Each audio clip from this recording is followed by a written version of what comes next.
Cześć, witajcie w nowym filmie na moim kanale. W tym tygodniu będzie podsumowanie sierpnia, jako że wrzesień już się zaczął na dobre, bo mamy obecnie 2 września. 2 września. No to w takim razie przyszedł czas na podsumowanie sierpnia. Sierpień według mnie nie był tak obfity w czytanie, jak chciałam, żeby był. I na pewno nie przeczytałam wszystkiego, co chciałam przeczytać w sierpniu. Wiele książek też zaczęłam i nie skończyłam, co też nie jest dobre, ale już sierpień przeszedł, więc teraz wrzesień. I teraz we wrześniu postaram się przeczytać wszystkie książki, które już zaczęłam. A jest ich dosyć sporo, więc czas, żeby to nadgonić. Z tego, co ja sobie tutaj wypisałam, no to jest 6 pozycji, takich, że różne książki, natomiast jedna z pozycji ma 5 tomów, więc jest to komiks, więc to też nie zajmuje dużo czasu, żeby przeczytać. No także jeżeli licząc każdą osobno, no to wychodzi 5, 6, 7, 8, 9, 10 książek, natomiast wątpię, że tyle, że tak to będę liczyć, ale uznaję, że przeczytam 6 pozycji. Zacznę tak jak w sumie miesiąc szedł, czyli pierwsza pozycja na mojej liście to jest Daria Doncowa i jej tutaj mam 2 tomy. Jedna książka, która nazywa się Yin Yang i Всякая дрянь, czyli nie wiem jak to dosłownie przetłumaczyć, ale Yin Yang i nie wiem, wszelkie rzeczy. No, ciężko mi to jest przetłumaczyć, bo to jest takie jakby przysłowie, które jedna z postaci w tej książce mówi. Ogólnie książka fajna.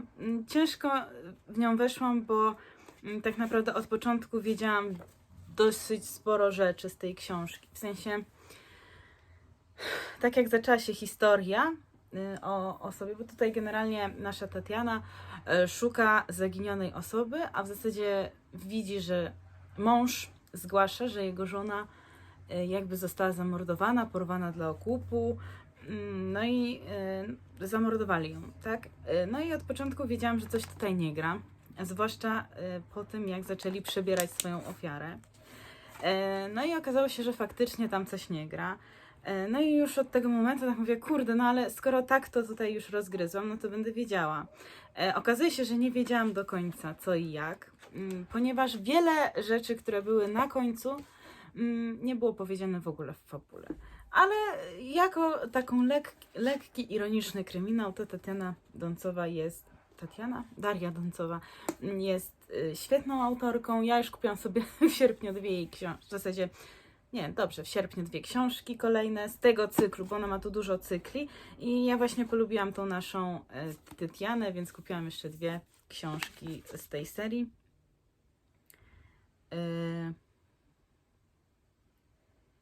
Ale tutaj w tej rozpisce nie ma, więc to są jakieś nowsze tomy. Nie czytam ich po kolei, bo w sumie tak czy siak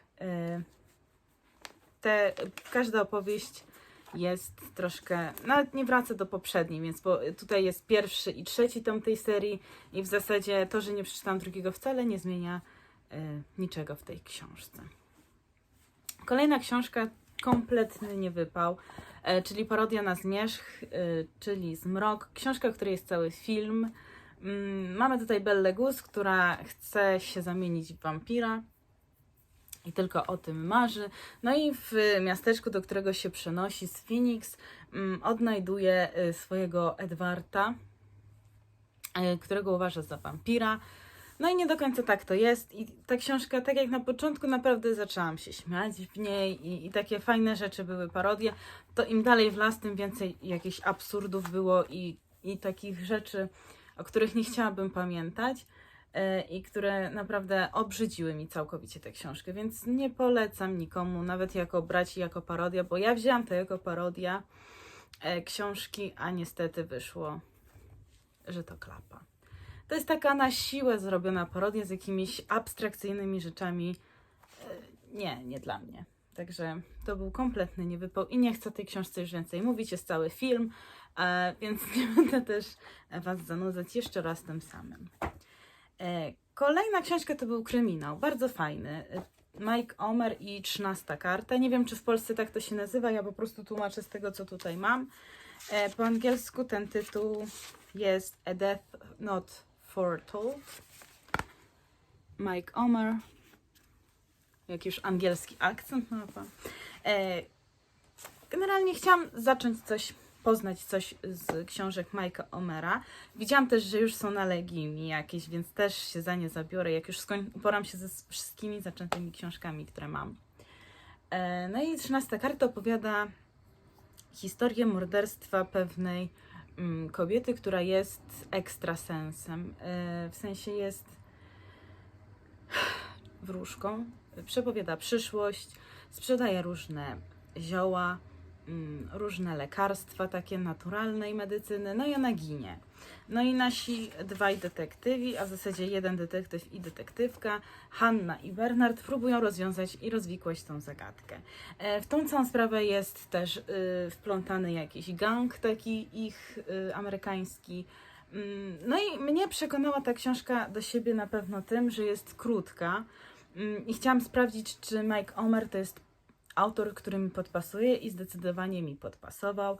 Cała fabuła jest fajnie zrobiona i tak naprawdę tak jak w Darii Doncowej możemy tak naprawdę od początku dowiedzieć się o co chodzi, co się dzieje, jak tam sprawy mają się. Nawet mam tutaj jeszcze jedną książkę, Żona Maja Wodmurza, czyli żona mojego męża z innej serii książek, ale to też tak naprawdę od początku wiadomo, jak to się zakończy. Tak tutaj tak naprawdę cała książka, która ma w tym wydaniu tam 188 stron, trzyma do końca, do ostatniej kropeczki w napięciu. Także jeżeli ktoś jeszcze się nie zapoznał z Mike'iem Omerem, to jeżeli znajdzie właśnie tą książkę, to polecam, bo naprawdę fajna jest. Kolejna książka, którą przeczytałam, a w zasadzie przesłuchałam, to był audiobook i jest tylko jeden w tym miesiącu. Jest to książka Medi Pawłowskiej, The Book Talk Deal, umowa stoi. Książka opowiada o dwóch nastolatkach w zasadzie. Oni kończą liceum. No i oni się tak naprawdę nienawidzą, czyli to jest taki motyw from the enemies to lovers. No i tak naprawdę na początku ta książka mi się spodobała i wydawała mi się fajna, tak im dalej w las, tym gorzej mi szło. I zdecydowanie taka książka nie jest dla mnie. Strasznie absurdalne te motywy są w tej książce, bo okazuje się, że oni się niby nienawidzili, ale tak naprawdę już skrycie się kochali. Więc no trochę taka słaba. Fajne jest to, że nie dzieje się w Ameryce tak jak wiele polskich autorów i autorek teraz pisze, tych młodych, że dzieje się wszystko w Ameryce. Tak tutaj dzieje się wszystko w Amsterdamie, co jest właśnie fajne i to mnie urzekło troszkę w tej książce. Natomiast cały ten wątek miłosny i te postaci wcale nie są takie fajne w tej książce. Nie są fajnie wykreowane. To bardziej takie dwie negatywne postaci, które właśnie się w sobie zakochują i ja już nawet nie pamiętam nawet jak ta książka się kończy. Wydaje mi się, że że oni się rozstają i po jakimś czasie do siebie wracają, ale może mi się mylić i tak nie do końca jakoś to do mnie przemawia. Myślę, że już chyba powoli wyrastam z młodzieżówek. Chociaż też nie do końca, bo kolejna, po tej 5 tomach, które teraz pokażę, kolejna książka mnie oczarowała i jestem w niej zakochana i na pewno będę polecać wszystkim. I właśnie a propos tych 5 tomów, to udało mi się skończyć przygody Hugo, czyli 5 tomów, Zaklęcie w fasole, Karzeł z Kornelope, Boska Jabłoń, Zamek Mef oraz Błękitna Perła. W zasadzie od pierwszego tomu mamy do czynienia z naszym trubadurem. Zawsze mi się myli Bart i trubadur. Nie wiem, czy to jest to samo, czy nie. Dajcie znać w komentarzach, bo może ktoś mi w końcu to wyjaśni, tą różnicę. Mamy małego trubadura Hugo, który jest bardzo dzielnym chłopcem. Mamy jego oddzielnego przyjaciela Biscotto, jego przeznaczenie Narcyza, co jest właśnie opisane w tym zaklęciu w fasole, dlaczego narcyz jest przeznaczeniem Hugo. No i jeszcze mamy tutaj w każdej części wróżkę, zaraz też chcę Wam pokazać, tylko nie mogę jej znaleźć. W każdej części jest wróżka, śliweczka, tutaj ta biała dziewczynka, która też im pomaga w tych przygodach. Czyli w każdym tomie mamy 4 bohaterów. To jest taka urocza książka, znaczy komiks w zasadzie, nie książka, dziejąca się w sumie w średniowieczu.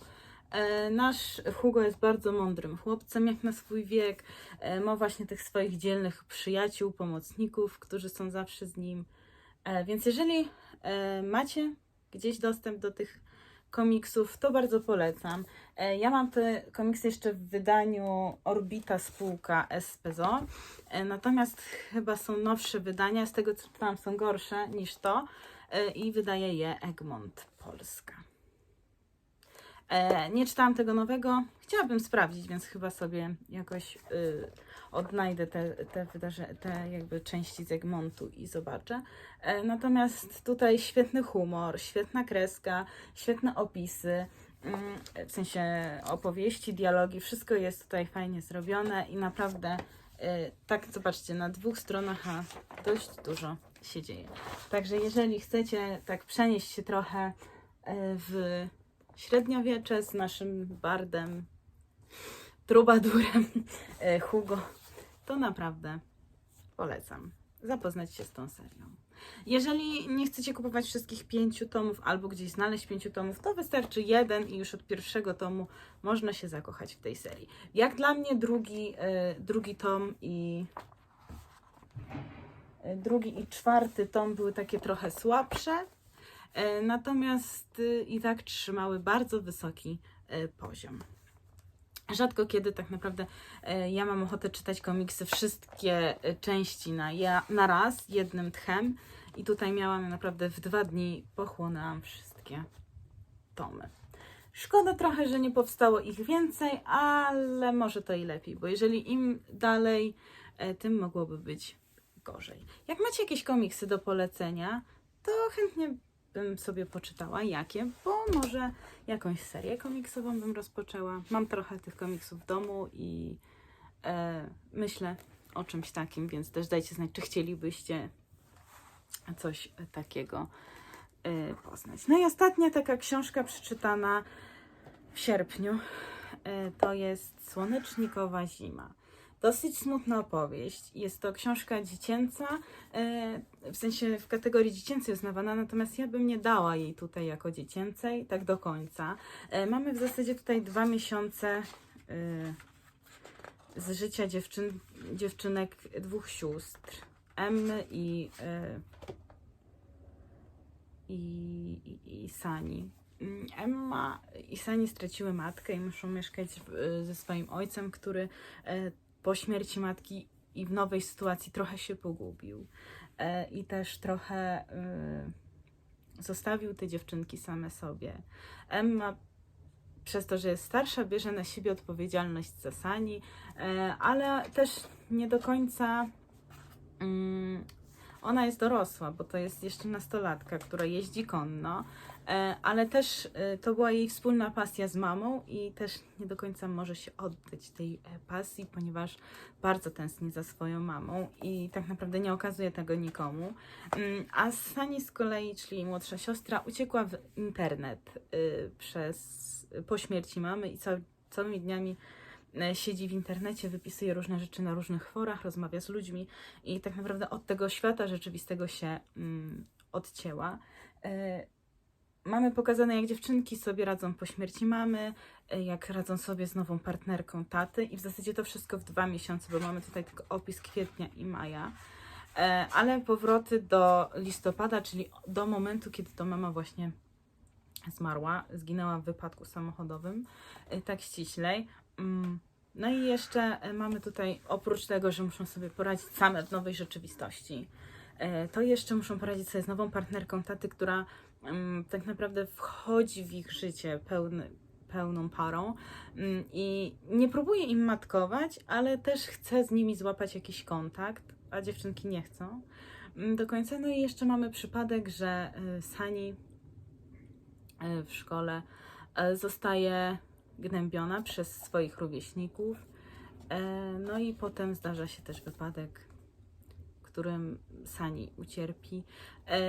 I te wszystkie sytuacje pokazują, jak cała rodzina próbuje sobie poradzić w nowej, gorszej, bądź też bardziej smutnej tej rzeczywistości ich.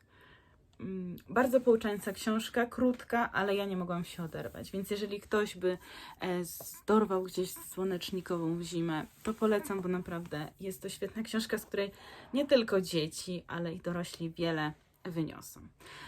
No i tyle książek przeczytałam właśnie w sierpniu. Cały czas chciałam powiedzieć w styczniu. Kurczę, zawsze mieszają mi się te miesiące. No i jeszcze z tego, co chcę dokończyć teraz tak obecnie, na co mam chęć, to na pewno chcę dokończyć słuchać książkę Christine Lauren Autobiography, bo słucham ją, zaraz mi się pewnie włączy, jestem na połowie w zasadzie, bo rozdział 11 słucham w audiobooku, więc zostało mi jeszcze tak około 5,5 godziny książki. Może mi się nawet uda ją już dzisiaj skończyć. No i na pewno chcę skończyć czytać Toksyczne dziewczyny, bo strasznie mnie ta historia wciągnęła, ale nie ruszyła mnie, odkąd ostatnio o niej mówiłam. A chcę już ją skończyć, bo i chcę zacząć też kolejną książkę właśnie Rory Power. Zżgijcie nasze ciała, czyli spalcie nasze ciała. Też mam w wydaniu rosyjskim. Także to by było tyle. Taki mały wrap-up z planami na najbliższe dni. Mam nadzieję, że film Wam się podobał. Do zobaczenia w kolejnych filmach. Dajcie znać, co chcecie obejrzeć u mnie na kanale. Może jest coś takiego, co chcielibyście, abym nakręciła. No i życzę Wam bardzo czytelniczego września. Do zobaczenia w kolejnych filmach. Cześć!